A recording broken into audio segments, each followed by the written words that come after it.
¿Qué tal, amigos? Muy buenas tardes. Esta reunión informal aquí entre amigos, con la presencia de Antonio Tramontana, Pancho Suet, Douglas Torres, Víctor Huy, quienes hablan, intenta, por supuesto, dentro de la crisis que vivimos, afrontarla con optimismo, afrontarla con, yo diría, con entusiasmo, sin vencernos. Y ese es el propósito de esta reunión en esta tarde, que esperemos sea de vuestro agrado. Así que le damos la más cordial bienvenida a Antonio y luego a Pancho. Con el buen gusto de saludarlos y de poder compartir, muy complacido por esta gran oportunidad y poder definir cosas que sean realmente de utilidad para la opinión pública. Lo cierto que al darle la bienvenida, no, sí, ojalá que no sea esto muy formal, tiene que ser informal. Bueno, es que la idea es que no lo sea, ¿no? Claro. Entonces, salud. Salud. Sí. Claro. Empecemos por lo correcto. ¿No? A ver, entonces, ¿de quién?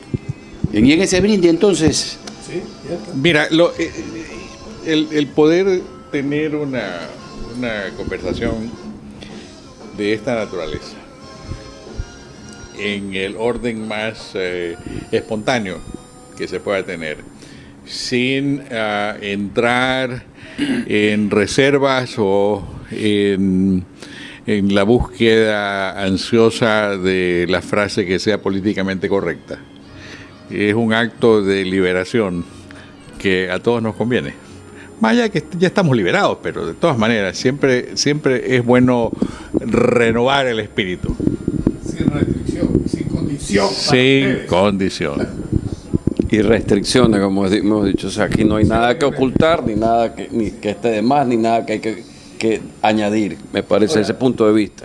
Pero ya conversando informalmente, temas profundos nos agobia a todos, ¿no? El tema de que haya propuestas, contradicciones, hayan juicios, hayan anuncios de que la mesa no está servida, a pesar que nosotros debemos agradecer, entre amigos al menos podemos servirnos, aunque sea un vinito, un whiskycito. Bueno, es que hay mesas y hay mesas, ¿no? Entonces, frente a esto, realmente, ¿cómo afrontar y cómo mirar el presente? Tenemos que darle tiempo al tiempo. La consulta puede ser una pantalla, un salvavidas, un ganarle tiempo al tiempo. ¿Cómo analizarlos desde esa coyuntura? Si lo quiero ver políticamente, es la primera vez que puedo manifestar que lo económico es lo que está pesando. Y yo creo que lo económico está en un momento determinado haciendo que lo político juegue con los tiempos. Los tiempos para mí pueden que sean mañana, todo se abre y todo se consolide, pero para definir lo económico, que es tan fácil llevárselo a la boca y decir lo económico es el problema, para resumirlo, y ya que está a mi derecha, Pancho me puede corregir, es un problema económico y financiero a la vez. Y yo busco la mejor manera didáctica de enseñarlo esto. Es como el aljibe. El aljibe necesita agua que entre porque el agua que se consume tiene que ser en la misma medida. Por lo tanto, ahí está el problema económico. Pero para que el aljibe se llene en lo económico, el problema es financiero, porque hay que tener los dólares para pagar las cuentas de los consumos. Entonces, si lo puedo definir didácticamente, es el mayor peso en la coyuntura de los últimos tiempos. Y es un poco, Gino, lo que tú habías establecido. Bueno, ese es el presente. Porque el pasado está empujando al presente y el futuro debe estar en algún momento por ahí hasta que la luz brille en el túnel, pero circunstancialmente esa es la gran verdad. O sea, estamos viviendo momentos en que hay una reforma o hay una reforma tributaria con un esquema de reactivación económica, pero que en un momento dado, bajo las condiciones de quién es oposición y cuándo quiera existir oposición, no sé si pase o voten los mismos de Alianza País por eso, no sé si hay una coyuntura desde el exterior que tenga una voz y diga lo que se tenga que hacer, no lo sé, pero mejor dejemos que hablen ahora los participantes. Este análisis que tú haces de este presente, que lo ves desde el ámbito, desde la arista económica, financiera, ¿no tendrá también su contrapeso en algo que la sociedad está demandando, que son valores éticos, que haya combate a la impunidad? Y de repente, cualquier decisión política, dada la crisis de credibilidad, toda esta crisis acumulada de que todo ha sido un cuenteo, ¿ah? Es decir, tomar medidas sencillamente o simplísticamente económicas, podrían realmente tener un contrapeso en la sociedad. ¿No crees eso, Pancho? Bueno, ya te pusiste bien pesado ahorita. Pero es que es pesada la cosa, ¿no? Yo siempre he concebido a la disciplina económica que practico, a la disciplina económica que aprendí, como una rama que se desprende de un tronco mucho más grueso que se llama la ética moral. Y efectivamente es así, porque cuando uno se remonta hacia los orígenes de lo que hoy se conoce como la disciplina económica, quienes la impulsaron en España fueron los monjes de la Escuela de Salamanca, en el siglo de oro español, siglo XVI. Y posteriormente, 200 años más tarde, quien retomó el discurso dentro de lo que se llama la economía clásica e inauguró, y de acuerdo a los anglosajones, es el padre de la economía, que es Adam Smith. Adam Smith era un pastor, ¿no? En otras palabras, lo que quiero decir es que todos estos temas acerca de los recursos, cómo nacen, cómo crecen, cómo pueden ser distribuidos y cómo pueden perecer,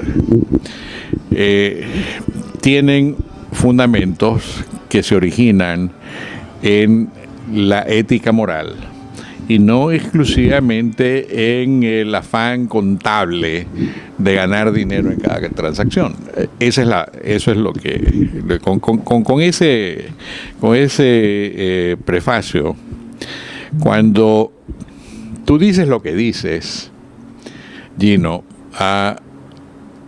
te estás refiriendo, en mi entendimiento, a lo que yo estoy comentando, que de alguna manera significa es el cambio de cultura, el trasplante de cabeza, el que la sociedad como sociedad valore, por ejemplo, la honestidad como un bien público y que no simplemente sea una cuestión de conveniencia política, que la disciplina fiscal, al igual que el buen manejo del hogar, sea también valorada como un bien público y que no simplemente sea cuestión de violentar por razones de conveniencia política.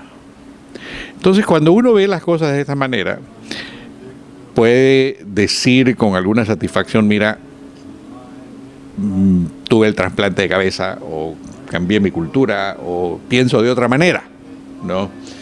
Y creo yo entonces que lo que hay que tratar de hacer es enfocar el tema desde ese punto de vista, ¿no? Ese es mi impresión. Honestidad en el país y especialmente a los funcionarios públicos. Bueno, en todo, en general, lamentablemente hay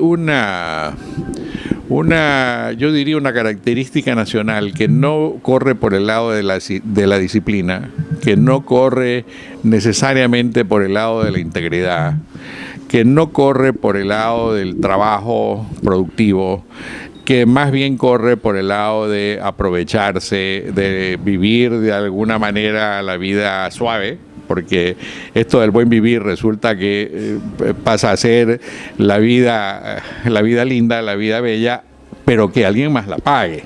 Porque ese es el pecado original del socialismo. Ahora, lo que también es cierto, Pancho, es que hacer trasplantes en personas en que carecen de ética se puede provocar también, como en la medicina, los rechazos.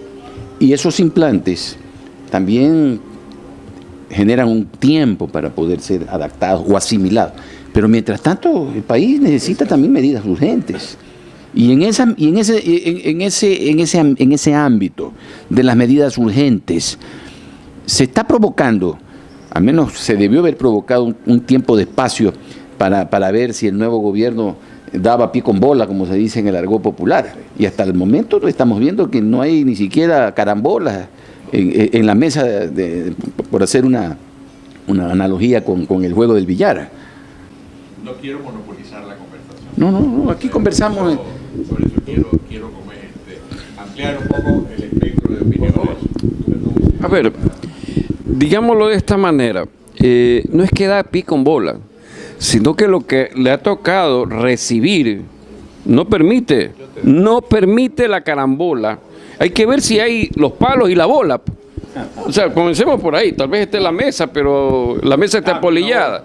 Pero el taco, la bola, a la final no existen. Cuidado, porque esa es una realidad que no la sabemos. A ver, pero déjame decirte algo, simplemente para no dejar, porque la observación tuya también fue muy pertinente una vez más. En el primer caso estábamos hablando del tema conceptual y de lo que a uno lo hace pensar de la manera como piensa. Ahora, ¿qué haces? No. Yo sí puedo decir que alrededor de esta mesa a mí me tocó hacer eso. Porque hace 33 años yo tuve que sentarme a enfrentar una situación económica que estaba caracterizada por una economía que había sido destrozada por el niño de 1982-83, por una moneda que estaba en picada, por unas tasas de interés que eran negativas en el sentido de que estaban por debajo de la inflación, por un sistema bancario que había dejado de intermediar, por un petróleo que se estaba cayendo, por una deuda externa que era de mayor tamaño que el tamaño de la economía, ¿no? Por una situación que en lo político era la antípoda de lo que es ahora, porque el Congreso quería gobernar desde el Congreso, ¿no? Entonces, a mí sí me tocó pues vivir con esto. A mí sí me tocó navegar esas aguas turbulentas y heme aquí, 32 años después, ¿no? Y lo digo con cierta satisfacción, porque creo que en estos temas la experiencia sí cuenta, ¿no? Y lo que yo veo es que lamentablemente hay una parálisis cerebral peligrosa, que tú ya la anunciaste al decir, mira, la economía empieza a llegar a un punto en el que desborda a la situación política. Y tú le contestaste en algún momento, bueno, pero es que hay un tema que no puede dejar de ser resuelto, que es el tema de la ética pública. Y es así. Pero los dos temas, es que los dos temas están interactuando, son como placas tectónicas que se están chocando y que van a producir un terremoto del carajo, ¿no? Que es lo que va a pasar, ¿no? Bueno, mira, hay ocasiones en que uno tiene que decir, hay cosas inevitables, pero uno tiene que saber estar resguardado, saber qué es lo que tiene que hacer, saber cuál es la zona de evacuación, ¿no? Y saber cómo se defiende. Esos son los principios que hay que seguir. Yo aquí veo. Hoy día fue noticia, por ejemplo, que este señor Rivera ha sido retirado del equipo de asesores del presidente Moreno. Bueno, mira, Rivera o no Rivera, el tema va más allá de Rivera.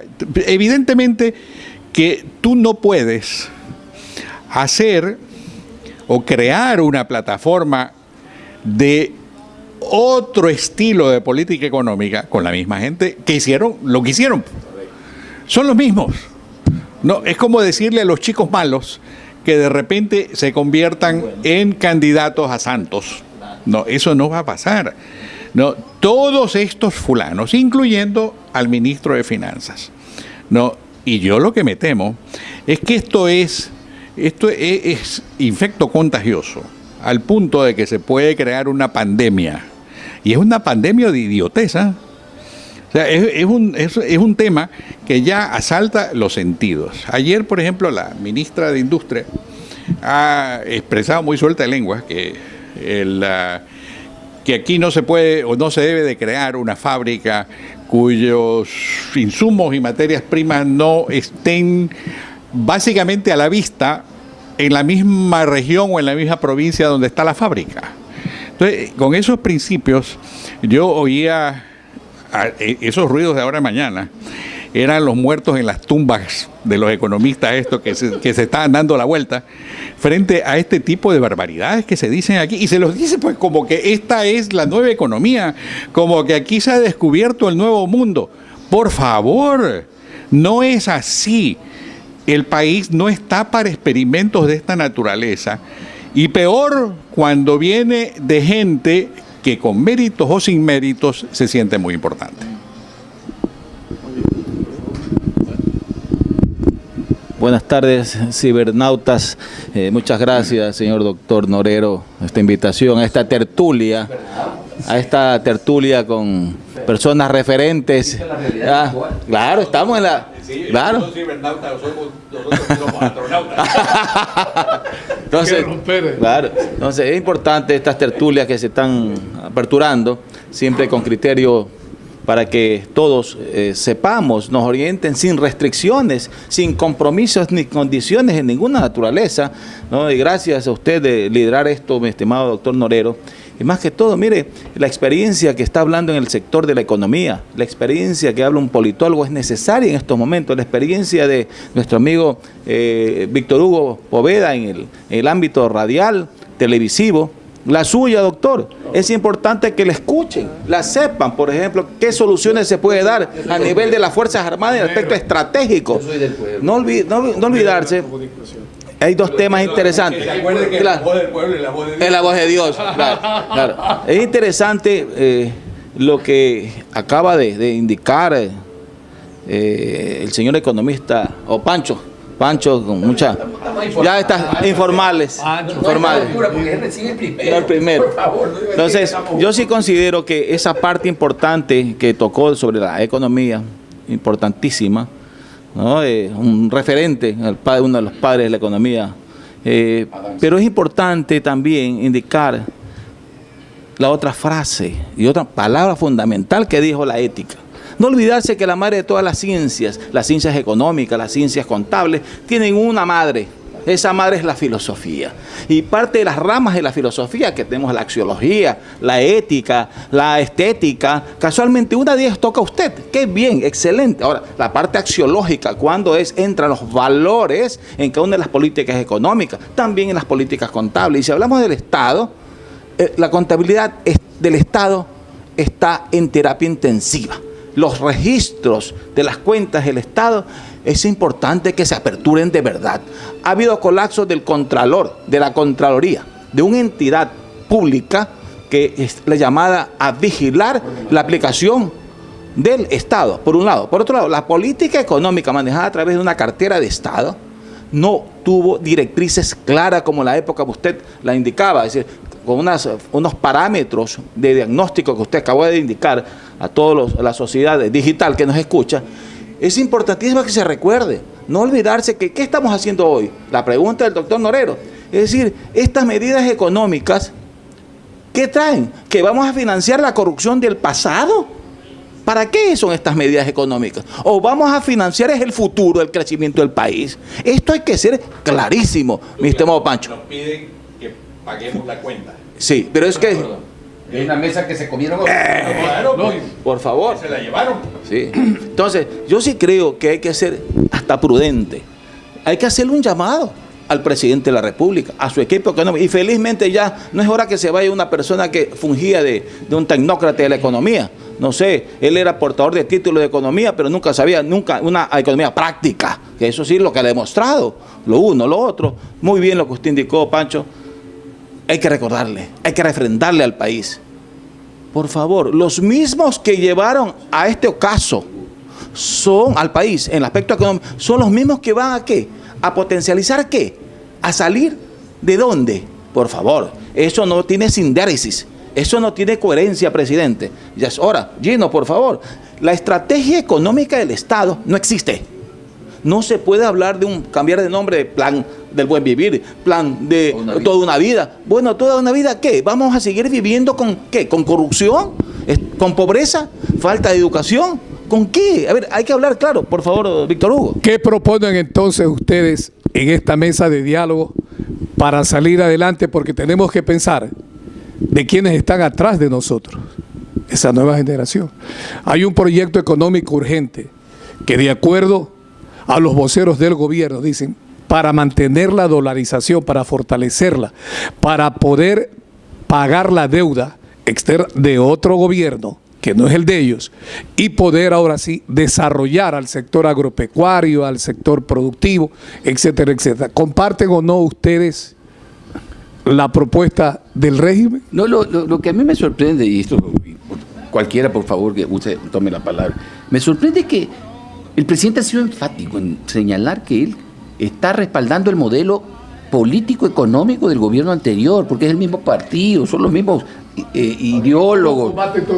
Por eso digo, ¿qué puede proponer desde la otra orilla? Gente que no comulga con ese modelo.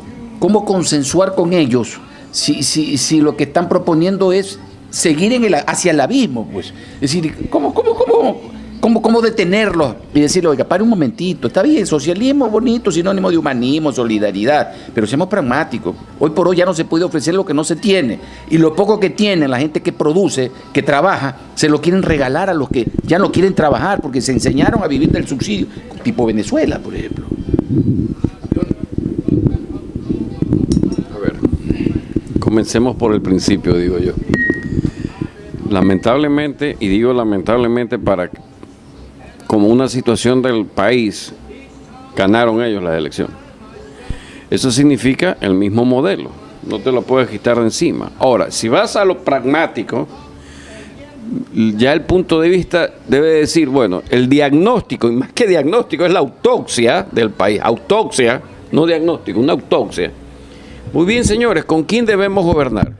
Si con el mismo modelo, o sea que este modelo no funciona, vengan los otros para ver cómo solucionan el problema, porque el problema está latente, siguen los días pasando y el problema se sigue agudizando. No es una cuestión de simple y llanamente emitir más bonos porque los bonos ayudan, es una cuestión ya que o la economía se desarrolla o se pone a cápites. Y en lo político hay algo que yo sí creo que ya es el momento de ponerle el cascabel al gato.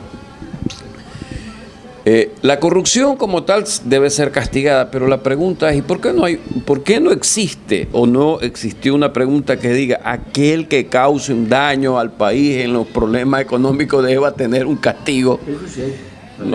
No, castigo en el sentido que no vuelva, que no vuelva a regresar, que no algo, o sea, pero si el problema está ahí, y entonces son 10 años. Se me prende la luz. Es que ya, en lo económico seguimos el mismo modelo, ¿no, verdad? Pero en lo político sí parece que hay una diferencia. Por eso es la división interna que hay en Alianza País. Y por supuesto, como una digresión, ese pedido o esa destitución le dio la oportunidad a Moreno de apoderarse de todo el partido. Y los que estaban aliados de Correa se fueron, o los tienen al menos al margen. Pero sí hay una diferencia en lo político. No nos olvidemos que Correa era totalitario, estatocrático, autoritario. Y este señor al menos parecería que con su discurso o nos está viendo la cara a muchos, o realmente hay una decisión de cambiar las cosas en lo político. Yo creo que sí hay una decisión en lo político de cambiar las cosas, porque el esquema que él debe estar recibiendo o le deben estar informando es de que ha existido aquí una especie de prácticamente de persecución para muchos, otros de acusación, a otros de insulto, a otros de etcétera, etcétera. Pero al final eso fue lo político. ¿Y cuál es la cuenta? Como muy bien lo sostiene Pancho, la cuenta es enorme y no es política.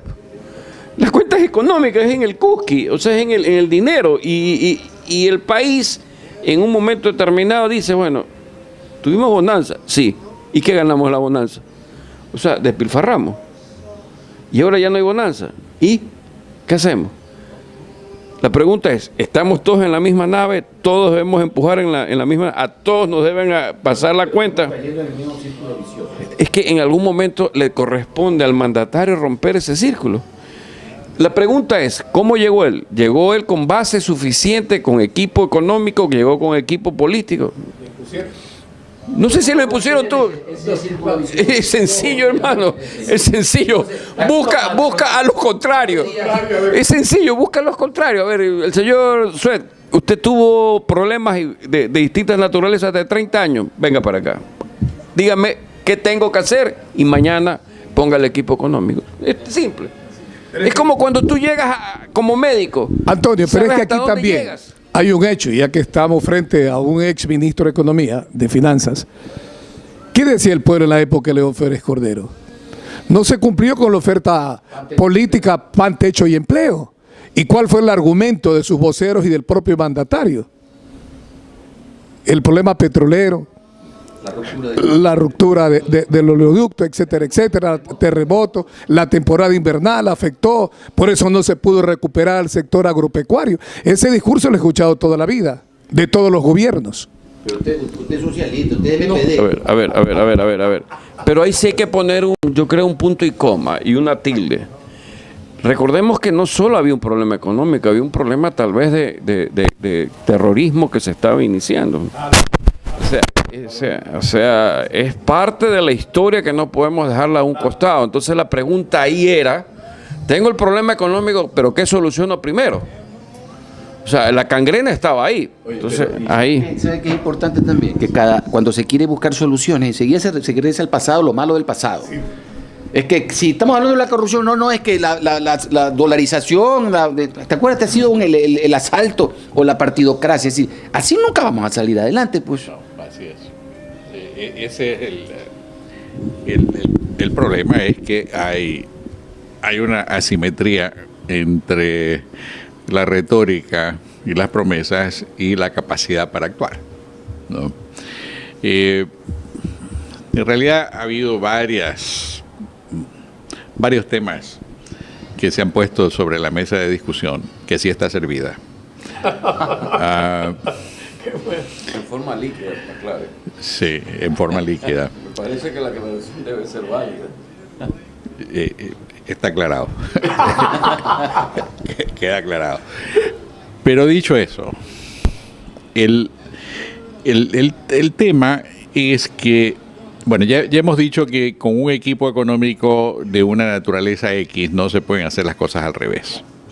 Yo iba a hacer el comentario de que Albert Einstein definió la locura como el repetir lo mismo una y mil veces pretendiendo lograr un resultado diferente. Entonces, evidentemente que si pones a la misma gente, vas a tener el mismo resultado, pero de alguna manera la locura radicó en pensar que con la misma gente se podría tener un resultado diferente y no es así. Estamos viendo, por ejemplo, en el presupuesto del Estado propuesto para el año 18, que el gasto en inversión baja en 1.000 millones y el gasto en consumo sube en 1.000 millones y pico, más, ¿no? Y resulta grosero el oír a una autoridad del gobierno pretender hacernos comer el cuento de que esto de aquí es porque se requiere mejorar la situación y la dotación de la policía y de los maestros, porque pues todo eso está muy bien. Bueno, la respuesta no es esa. La respuesta es que, por ejemplo, las empresas públicas, 40 en número ahora, 40, del sector público no financiero, han perdido, están quebradas, lo acabas de decir, han perdido y tienen déficit de 1.500 millones de dólares. No, entonces cuando uno se pone a pensar, 1.500 millones de dólares, oye, ¿cuánto es que me estás pidiendo a mí en impuestos adicionales? 1.500 estoy pidiendo, ¿no? Y para eso lo estoy haciendo de la manera más torpe que alguien se puede imaginar. Ahora resulta que se han inventado la teoría de la economía al peso, ¿no? Entonces pónganse a pensar que con esta medida, si el día de mañana un armador quiere traer un nuevo buque para la flota de pesca, por ejemplo, ¿no? Si lo vas a importar lleno, acuérdate que tendrás que llevarlo a la báscula de la aduana donde lo pesen y te cobren 10 centavos por gramo, ¿no? Entonces va a terminar costando más que un portaaviones, ¿no? Porque en definitiva hacia allá va todo esto. Entonces, si quieres... De manera discrecional del funcionario de... Pues claro, es que te va a decir, no señor, si esto no es gramo, es miligramo, ¿no? Sí. No te va a decir es que es por tonelada, se irá por la medida más absurda, porque todos sabemos que las aduanas del Ecuador, lamentablemente, siempre han sido foco de corrupción. Y con esto se les está dando el alpiste para que se alimenten, ¿no?, al punto tal que los puestos de vistaforadores, inspectores y qué sé yo, van a subir en cotización en forma astronómica. Y próximamente pedirán que se paguen con barras de oro. No, porque simplemente son temas demasiado apetitosos. El contrabando nace de una estructura de tributos aduaneros que es absolutamente absurda, que induce al contrabando, que protege la ineficiencia, que protege a unos cuantos productores que son los que están dentro del redil del capitalismo alcahuete que se aplica en el país. ¿A costa de quién? De todos los consumidores que tenemos que pagar para que estos señores vivan bien. Y entonces hay dos grupos, los verdaderos oligarcas. Los unos están en ese grupo, los otros están en el gobierno. Y hay toda una gran cantidad de gente que son los que producen y son los que tienen que pagar para que todas estas trafacías subsistan. Oye, suficiente, páreme el carro ya. No, páreme el carro. No va más. Esto no puede seguir así. Esto no es posible que se pretenda engañar a los ecuatorianos pensando que todos somos una tarea de estúpidos, que no comprendemos las cosas. Conspiran contra el gobierno económico. Pero evidentemente en el sentido de que tú hiciste una pregunta. ¿Está de acuerdo? No, señor. Estoy en total desacuerdo con este tipo de medidas, porque no solamente el actual. El anterior lo hizo en 10 años y muchos otros también lo hicieron.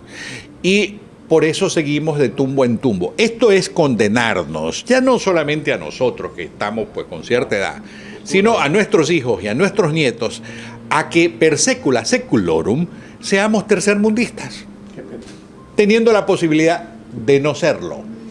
Porque a nivel individual, así como hay ecuatorianos torpes que lamentablemente se juntan dentro del gobierno o de los gobiernos, hay un montón de ecuatorianos que son muy inteligentes, que son muy creativos, que son muy buenos empresarios, que tienen las mejores ideas y que son éticos y morales, que están haciendo lo suyo y que ven con indignación lo que ocurre dentro de las esferas gubernamentales. Entonces, hemos vuelto a un capítulo más de esta tragedia ecuatoriana que nos sume a todo en el fango del subdesarrollo y en tener que servir a una manga de galarifos que están dentro del gobierno y dentro de la empresa privada. Eso que parecería que es una especie de fatalidad, y lo digo así de fatalidad porque si es recurrente la forma en cómo se depredan los recursos públicos y no hay sino solamente leyes que parecerían como la famosa Constitución del 2008, bueno, que iba a durar 300 años, garantista de derechos, libertades y un poco de cosas.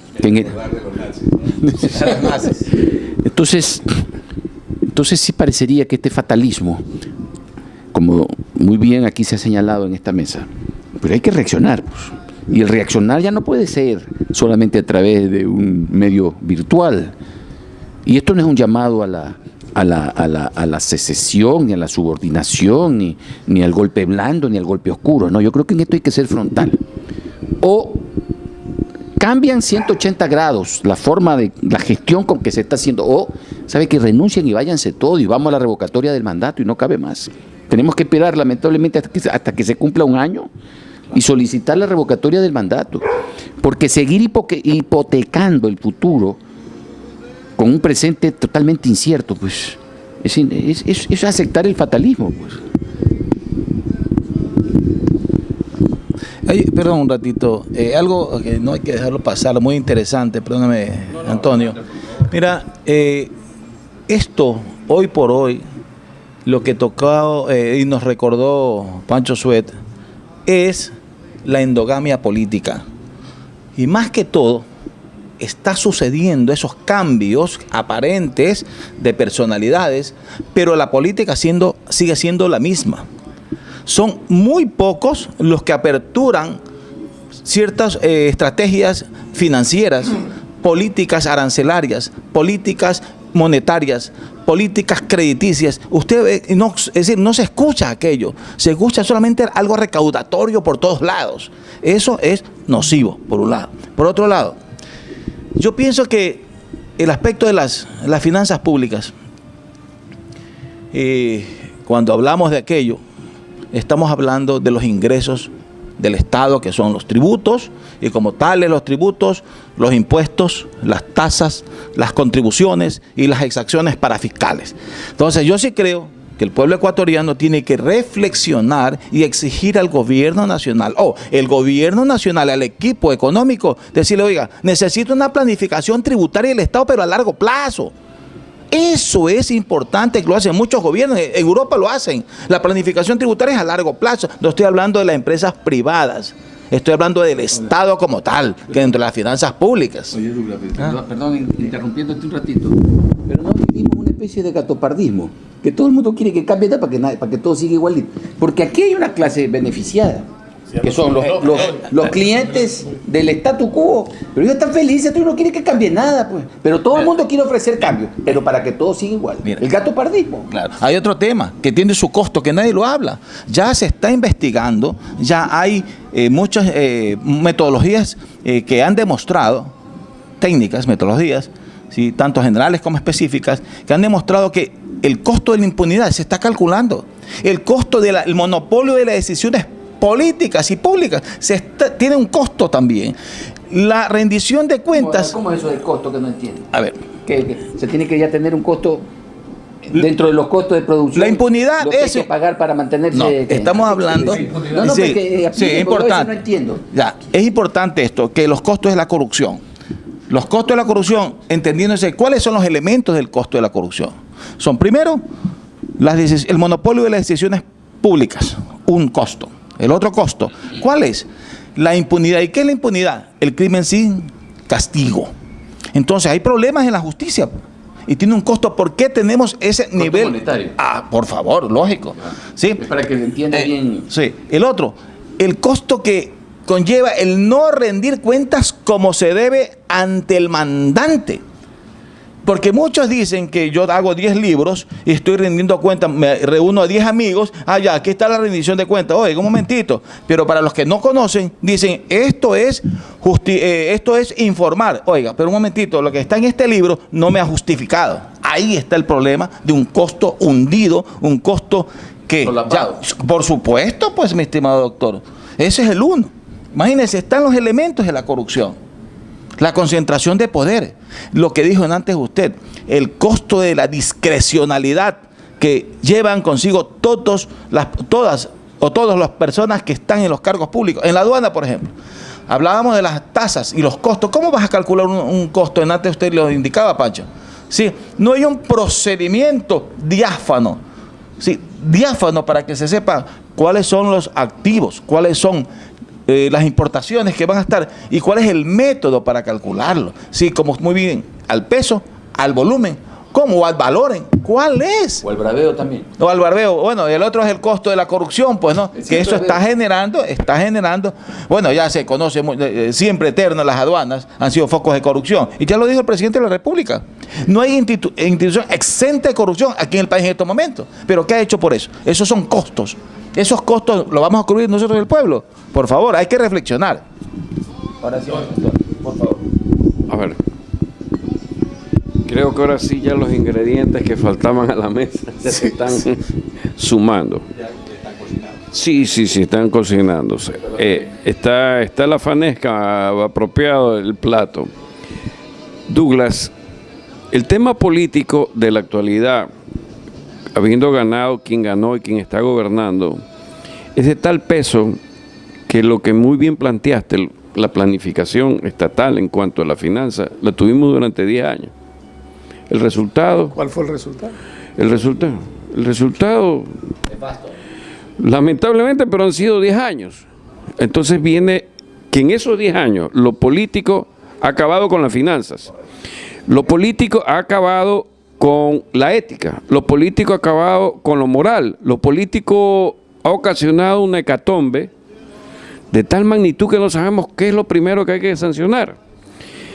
Si la impunidad, o mejor dicho, si la justicia debe prevalecer para que la impunidad no impere, la pregunta es qué va a pasar con lo que está sucediendo con los implicados en lo que recién se destapa bajo la figura de la vicepresidencia. Inclusive, uno dice, bueno, las leyes están hechas para aplicación de la justicia y hay interpretación en ellas, ¿verdad? Hay cosas que son obvias y cosas que son de sentido común. Pero a veces hay que ser obvio de lo obvio. Presenten pruebas para que el vicepresidente esté involucrado. No. O sea, pero la pregunta es cómo va a existir la prueba. Pues. Me explico. Es posible que tenga la razón, pero ¿hasta dónde llega la justicia en estirarse para decir el señor tiene o no tiene vínculo? Y yo veo eso de ahí, o sea, es una realidad. O sea, ¿qué justicia es la que se debe aplicar? ¿Dónde está el término judicial para que impere la ley? O sea, ¿dónde está? Siendo un poco más coloquial para que la gente se nos está aburriendo. Puede decir, estos señores ya están, dice, no toman, ni toman, ni conversan lo que deberíamos conversar. Sí, la gente está preocupada, Antonio y Francisco, Víctor Hugo y Douglas. Es que, ¿qué vamos a hacer, pues? Porque ya los diagnósticos, los analistas los han dado por todos lados. En las redes sociales todo el mundo está con una bronca. Sí. Ya basta de tanto diagnóstico, que hay que hacer esto y el otro, pero ¿y quién toma la batuta? ¿Dónde está Nebot? ¿Dónde está Lazo? ¿O dónde está Perico de los Palotes? Brillan por la ausencia. Está por surgir un nuevo líder. Ustedes conocen a alguien que ustedes lo quieran, no lo quieran promocionar. ¿Qué? A ver, pero hay luz a lo largo de este túnel o no. ¿Cuál es el pronóstico? ¿Se la quiere ver? ¿Y con quién? Pues se abren los ojos. Mira, no entremos en temas de existencialismo tampoco, ¿no? Porque entonces el tema ya se vuelve más difuso todavía. Empezaste hablando de lo grande, las categorías grandes, el cambio de mentalidad. Claro que eso no es algo que ocurre de la noche a la mañana, pero sí es algo que se instituye dentro como una marca de la nacionalidad, ¿no? En otras palabras, no es que solamente se trata de que los noruegos o los finlandeses son honrados, conocidos como tal, sino que los ecuatorianos también son honrados, no son pillos, ¿me entiendes? Ese es el tipo de cambio que naturalmente toma. Son honrados, pero no así la clase dirigente. O también. No, es que tienes que mira, el ente social es uno solo y el pacto social delega una serie de responsabilidades acompañadas con la autoridad a quienes ejercen el poder. Aquí hay una distorsión en la visión de lo que significa ejercer el poder. Ejercer el poder no es para servir, sino para servirse de. No, y esa es una diferencia importantísima, con una sola sílaba, ¿no? Hemos cambiado totalmente la naturaleza del ser. Pero cuando tú tienes un sistema más perfecto de libertad, es un sistema donde las reglas democráticas son claras y precisas, independencia de funciones naturalmente, la rendición de cuenta entre funciones, que también naturalmente debe de existir, ¿no? El respeto a la ley, la idoneidad en la administración de la justicia, ¿no?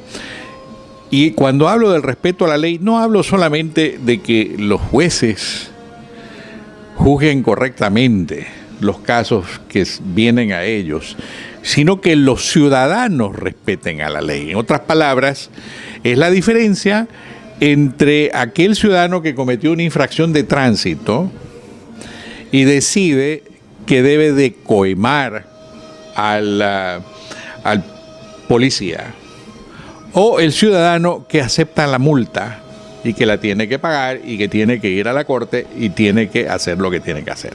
Son dos actitudes muy diferentes. Entonces, todo eso, esos principios que cada cual tiene, son los que deben de caracterizar al ente social entero. Primera cosa. Segundo, esto tiene que ir acompañado, naturalmente, de la libertad económica. Cada vez que coartas o limitas la libertad económica, vas a terminar con estas distorsiones que conducen y son el caldo de cultivo de la corrupción. Y la corrupción tiene los costos que ya indicó Douglas, pero aparte de los costos directos, los costos de la corrupción son mucho mayor, porque, por ejemplo, el hacer un proyecto mal hecho significa que si es un edificio, el edificio se venga guardabajo, por ejemplo, y mate a la gente que está dentro. Cuando hay un temblor, o hay una inundación, o hay lo que sea, ¿no? Por lo que sea. Entonces, los efectos de la corrupción, más allá de los sobreprecios, los sobrecostos y todo eso, significa que, por ejemplo, ese puente que tenía que ser tendido fue mal tendido y se cayó mientras estaba siendo transitado, por ejemplo, ¿no? Entonces, ¿cómo mides esos costos? Naturalmente. Por eso es que se requiere mirar otras experiencias. Hay experiencias importantes en esto. A mí me gusta, por ejemplo, ver el caso de Singapur. Y cómo es que Singapur, de un pueblucho mísero en el fango, en un sitio infestado como lo era el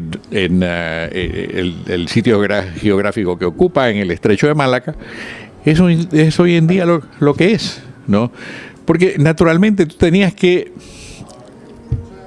empezar por cambiar las estructuras al punto tal de ser drástico con la corrupción.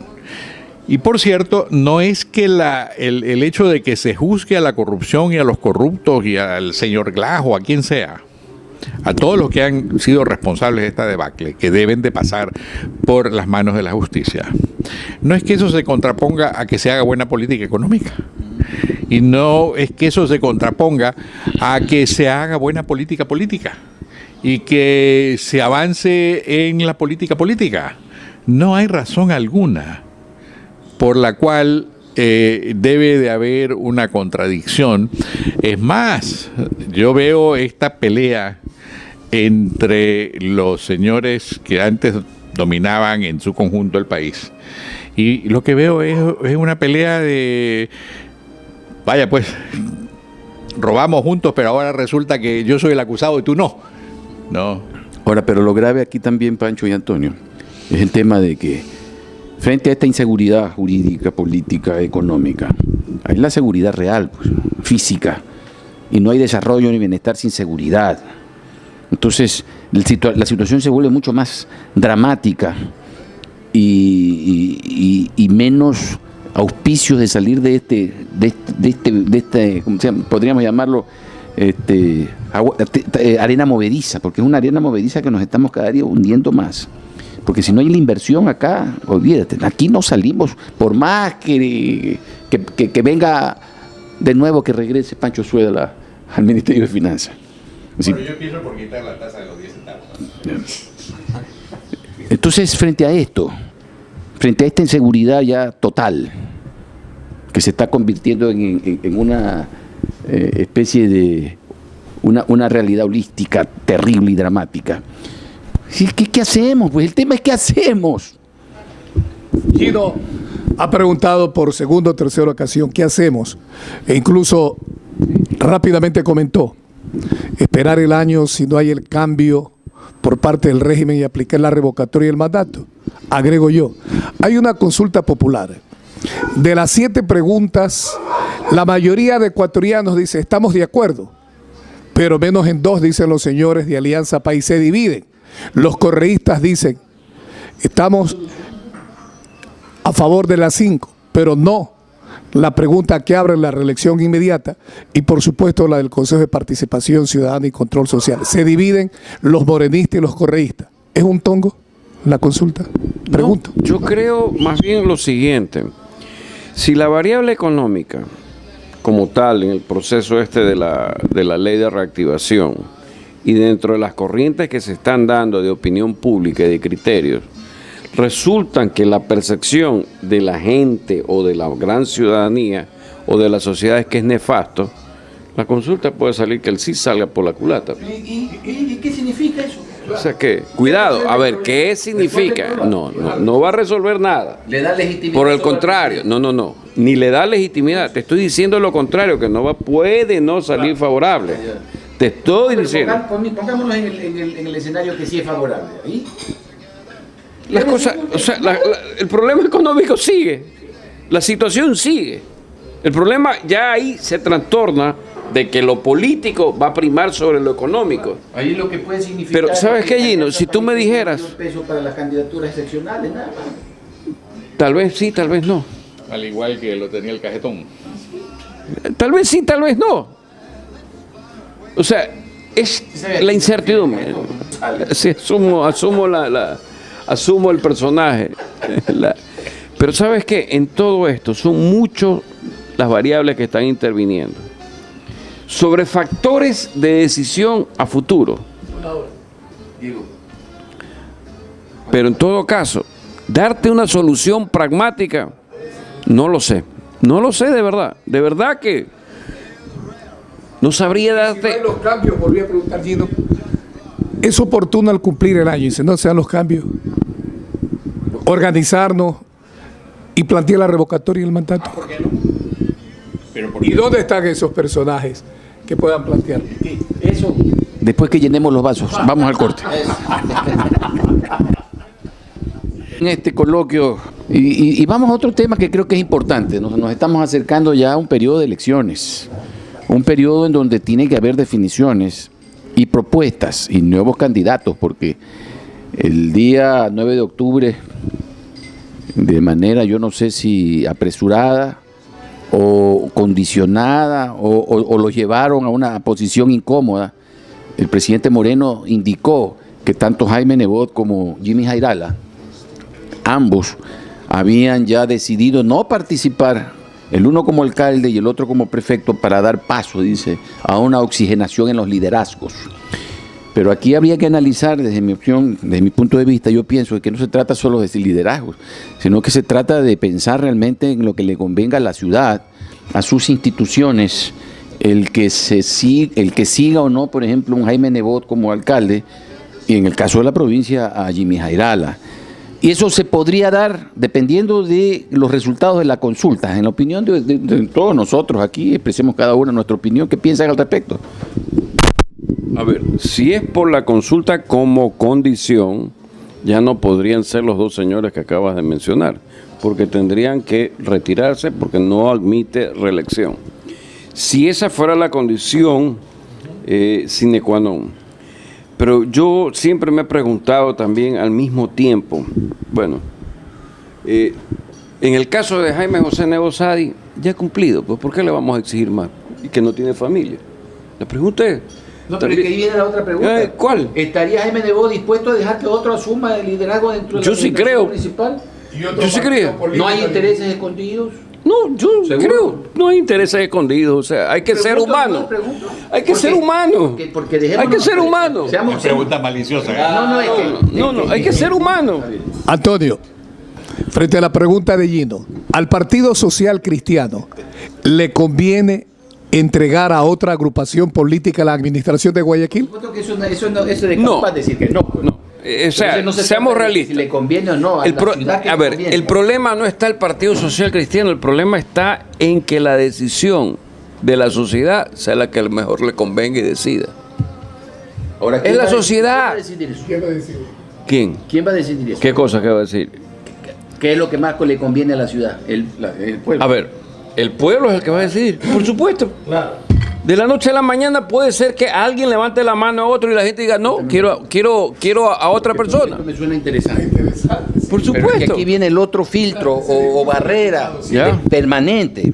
Es que los partidos grandes jamás permiten que los mejores hombres o mujeres independientes, con méritos, vayan pues a esas posiciones si no es un hombre que esté condicionado a los intereses del dueño del partido. Pues perdóname, Antonio. A ver, estoy de acuerdo con tu tesis bajo el planteamiento que hay. O sea, está cerca de la verdad.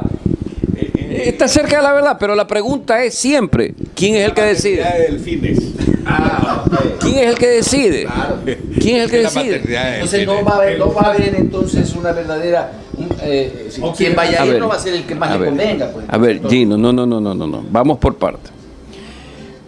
Si vas a los intereses del partido o del líder, puede decir, va tal persona. Pero ¿quién es el que...? Él o ella decide que tal persona y le alza la mano.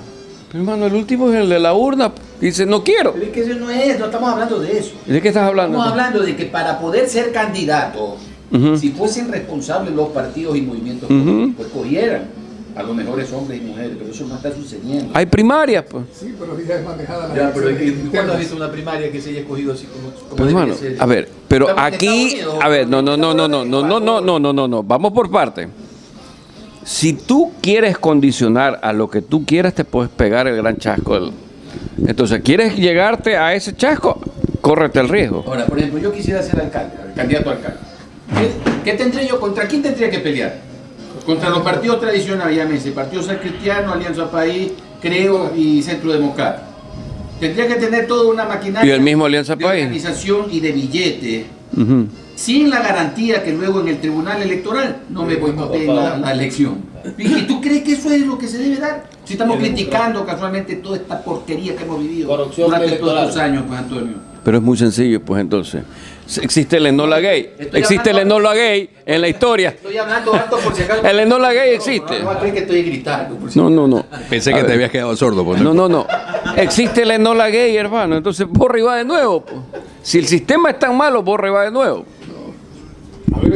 economista, vamos Bueno, mira, no, es que hay atavismos en la política ecuatoriana que nos llevan o que originan esta suerte de conversación que tenemos en este momento, porque Antonio se refería muy bien a un modelo teórico práctico de la democracia que lamentablemente en Ecuador no se da. ¿No? ¿Cuál es el hecho de que en estos países, no solamente el Ecuador, pero ciertamente en el Ecuador es marcado, la tendencia del liderazgo? Se ve al líder político como una suerte de mesías, ¿no? Caudillo, que tiene que conducir a la sociedad.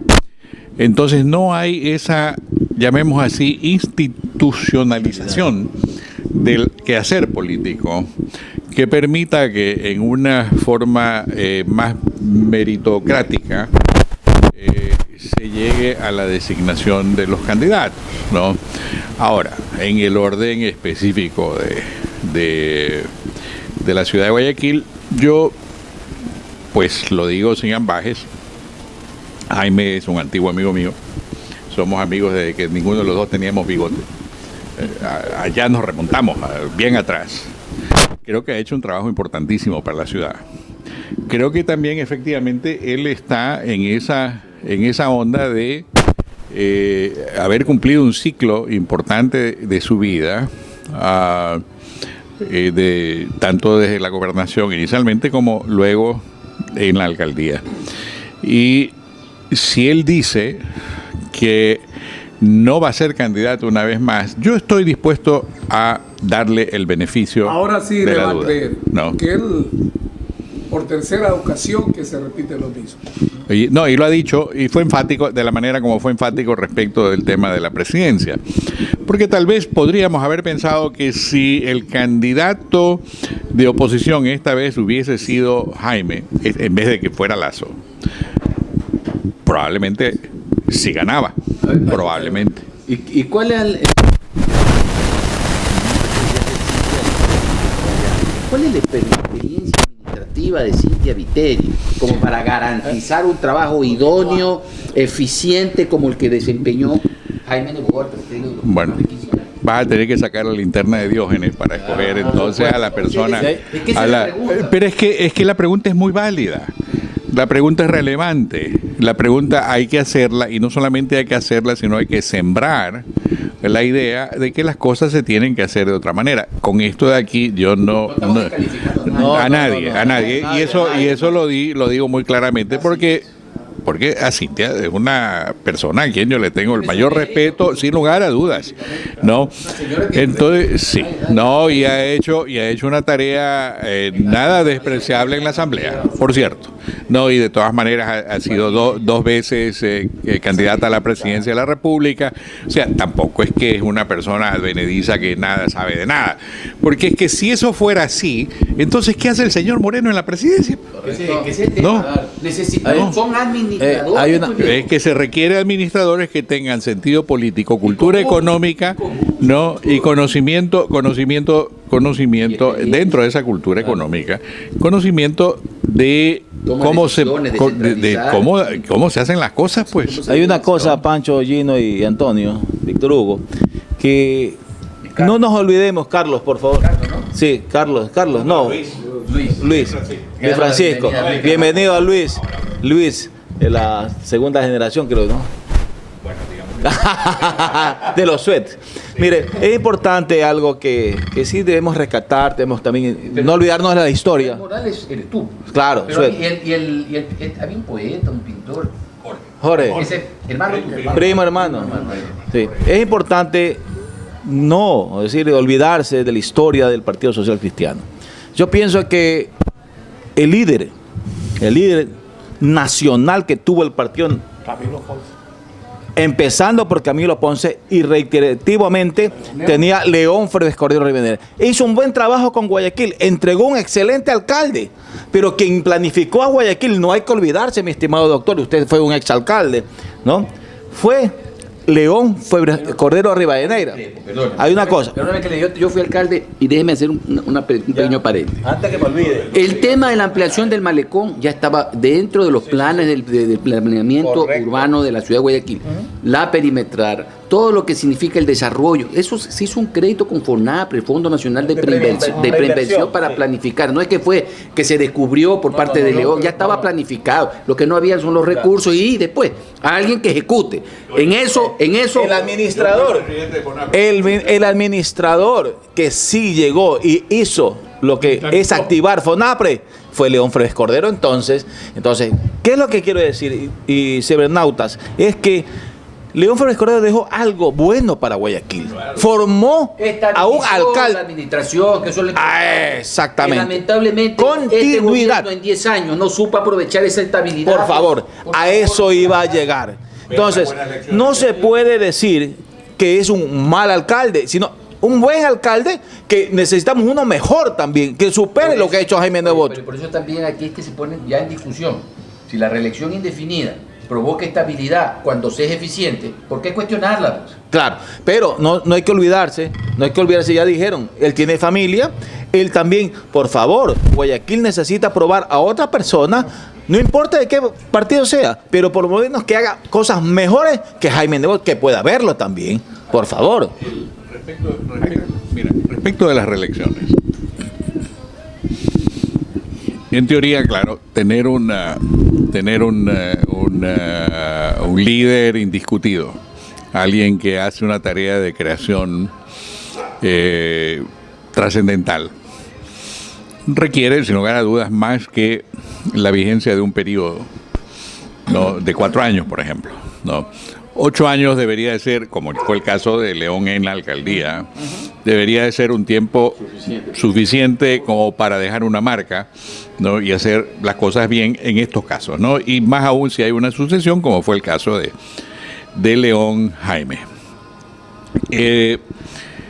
Respecto... 7 años que después se redujo a 5. ¿Perdón? En Francia, antes era 7 años, después se redujo a 5. Así fue, así es. 2 administraciones y media de Correa, entonces estuvo bien. ¿Perdón? 2 administraciones y media de Rafael Correa, estuvo bien. Bueno, sí, yo sé que tú eres muerto en vida por la posibilidad de que Correa no regrese, pero esa es otra cosa. No, eso es otra cosa. Mira, Lo extraña. mira, el punto es que una sola administración de Correa fue suficiente para arruinar el país. Eso es No, diferente, claro. y 2 años fue suficiente para estar discutiendo lo que estamos discutiendo ahora, ¿no? Y oír todas las quejas que hay respecto del derrumbe del Ecuador. Ahora, dicho eso, volviendo al tema de la reelección. Gino, tú dijiste algo importante. Supongamos que yo, teóricamente hablando, decido que quiero ser candidato por los méritos que tenga, etcétera, y armo el partido, armo la estrategia, armo la estructura, armo las finanzas y me lanzo, pero después resulta que termino en un consejo electoral o como se llame ahora, que está empaquetado con gente que se debe a una sola tienda política. Entonces, naturalmente, en ese sentido, la reelección se vuelve una prostitución, un ejercicio prostituido de la política, porque los dictadores lo hacen, pues. Así como los líderes importantes lo hacen. Al señor Mugabe lo tuvieron que aguantar 37 años. 37 años para arruinar el país, Zimbabue, ¿no? Y ahora quería, pues, nombrar a la mujer para que siga la dinastía. Él tiene 94 años ahora. Y hasta que dijeron, basta, más allá de que aparentemente los que lo tumbaron son igualitos a él. O sea, Y ahora ya lo volvieron a poner. Bueno, Hoy día ya salió que lo volvieron a poner. sí, pero lo ponen en otra condición. figurativamente. O sea, ella pasa a ser la reina madre, más o menos, ¿no? ¿No?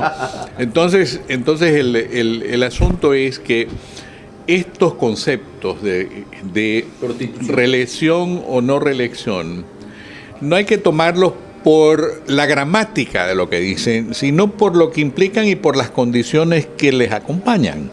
Porque en el fondo, la mejor respuesta que se puede dar respecto a de quién debe de ser aquel por el que la gente deba de votar, bueno, que sea quien, él o ella, que tenga la mejor capacidad y tenga la mejor visión y tenga la mejor posibilidad de cumplir los objetivos del electorado. Y la bendición de los medios de comunicación, porque ese es el otro tema. Bueno, olvídate de los medios de comunicación.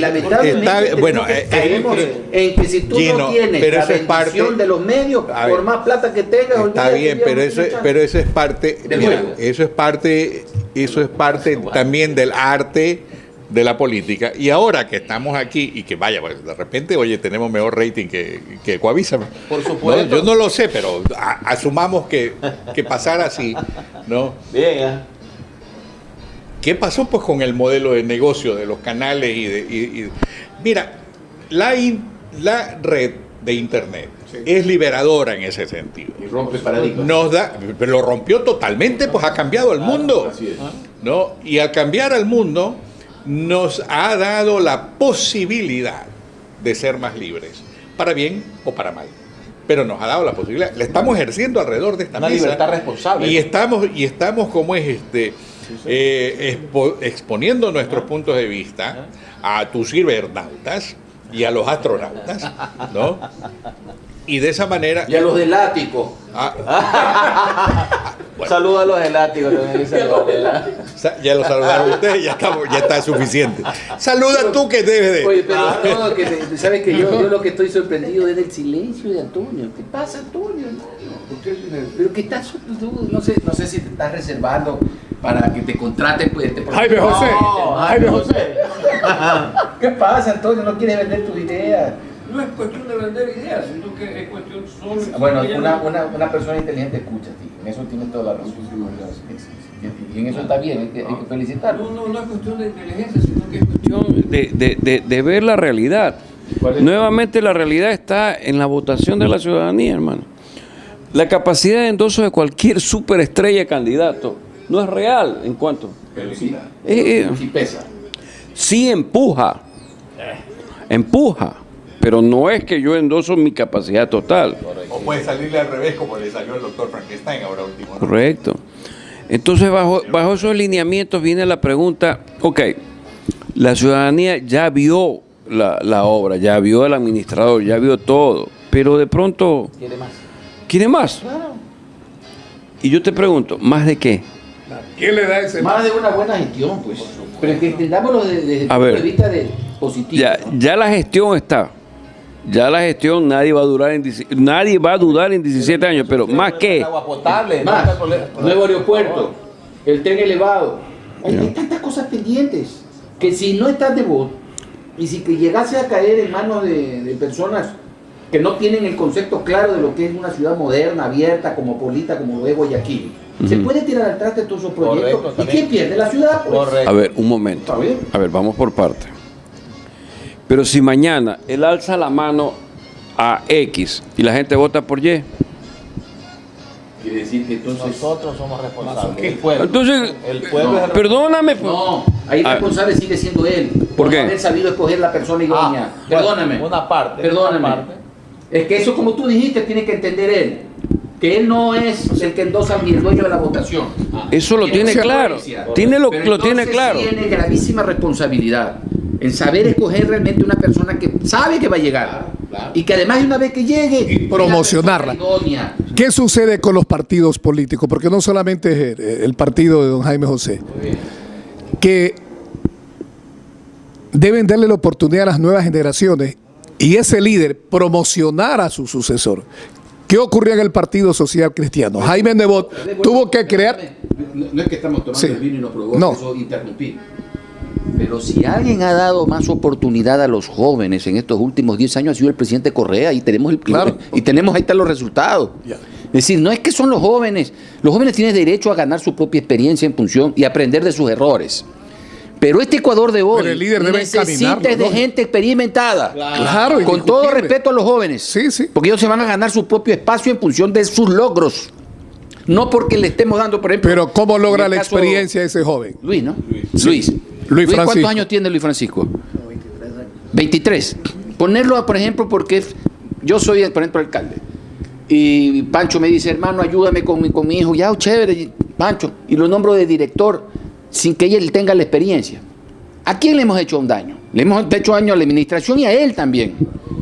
Pero es que eso es lo que hay que concebir, que se necesitan cumplir etapas en la vida y hay que ir quemando esas etapas en función de la experiencia que uno va ganando y por supuesto esto acompañado de logros académicos, que nadie discute que hoy por hoy los logros académicos son sine qua non para un buen desempeño en función de las herramientas que se necesitan en esa razón operativa que son fundamentales. Pero lo político... No, ¿qué cosa?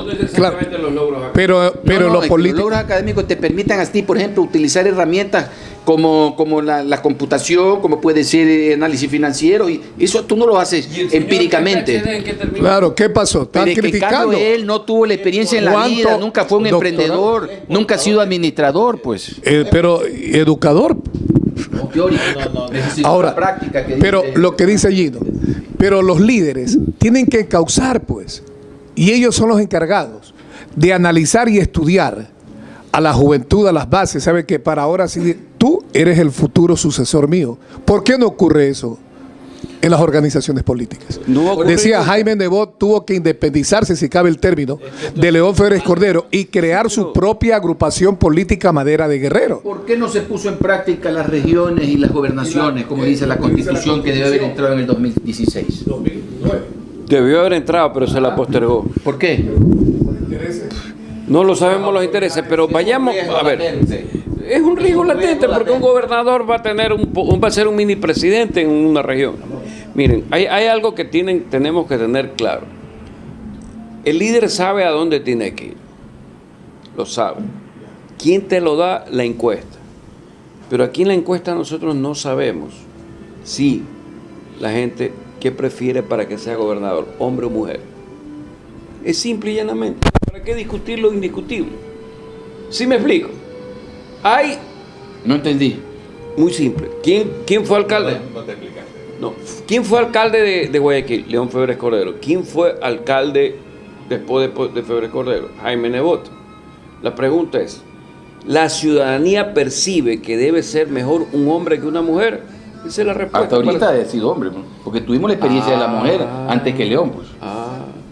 Entonces, eso puede cambiar la historia de todo esto, ¿verdad?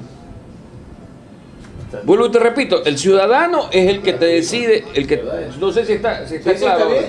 Bueno, por el último es el que sufraga, el que decide.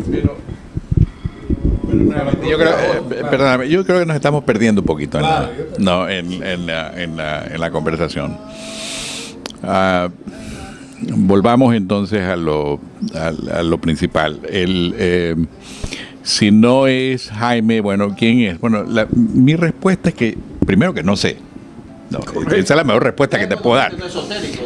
Sí, pues no sé. No soy Google y es más, no vas a hallar la respuesta en Google tampoco. No sé.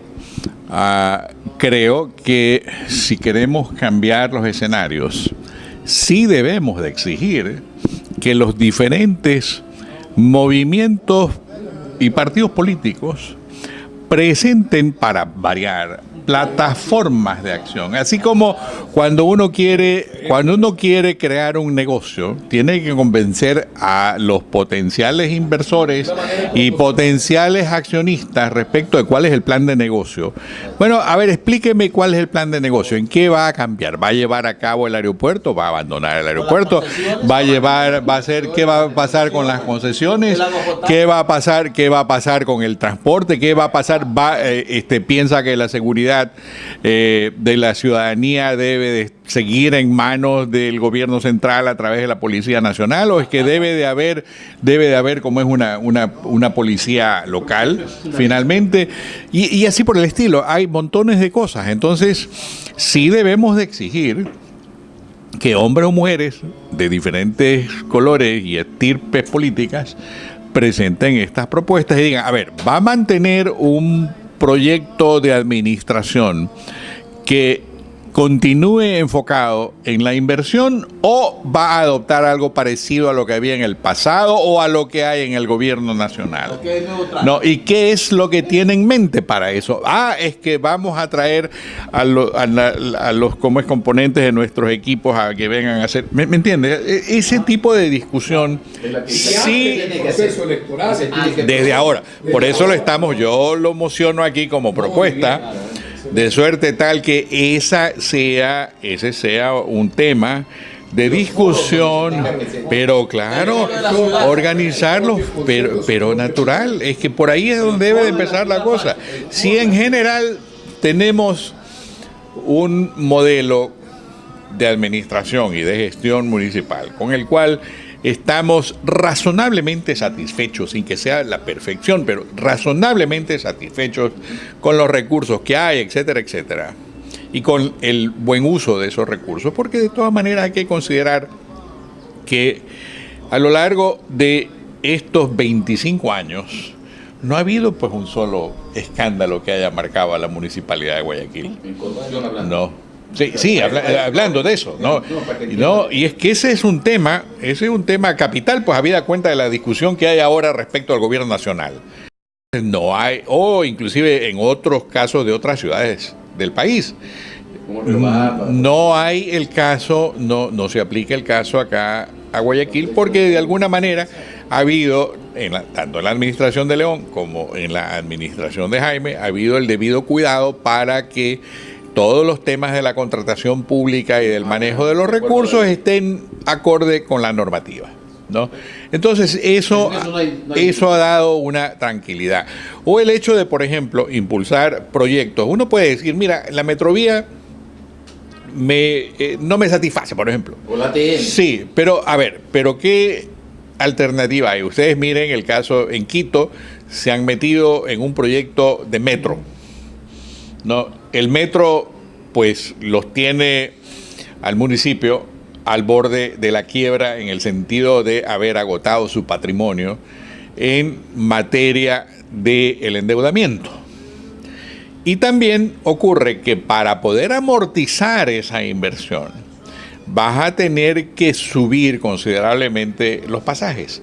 Y de todas maneras vas a tener una cobertura que probablemente sea menor que la cobertura que te da acá la Metrovía, con los 7 corredores de Metrovía que eventualmente haya, con la nueva generación de buses que sean eléctricos y con aire acondicionado, ¿no? Y a un costo que es honestamente competitivo a nivel mundial, por donde sea que lo mires. Entonces, ese tipo de preguntas hay que hacer, ese tema acerca de los modelos y de los compromisos que se tomen. El señor Lasso tuvo la honorabilidad de poner sus compromisos inclusive en escritura pública, ¿no? Entonces yo creo que sí hay que exigir esa suerte de conducta y esa suerte de transparencia, y ahora para hacerlo. Si eso resulta de una mujer de la lista del número que fuere, pues bueno, ya por lo menos la decisión será informada y no será una decisión basada en el engaño. ¿Qué dice Antonio? Coincidimos a plenitud, vuelvo y te repito. Bueno, Es el ciudadano. yo creo que realmente ha sido muy provechoso y gratificante para quienes conformamos el programa Liderando, que todavía no sabemos cómo calificar esto sin condiciones ni restricciones. Sí, porque aquí hemos tratado todo con la total libertad y con el respeto, sobre todo con el respeto que la cultura de quienes están aquí, sin necesidad de exigirla, la imponen ellos. Eso es lo importante en los diálogos y en los foros. Ustedes van a saber aquilatar por el comportamiento de todos y cada uno de nosotros quiénes somos. Y espero que esta tarde haya servido en algo para la valoración y los juicios que cada uno de nosotros tenemos que tener. Bueno, gracias. Gracias, Francisco, gracias, Antonio, Douglas, y a ustedes un lindo fin de semana. Luis, también, gracias. Diego. Ahora sí,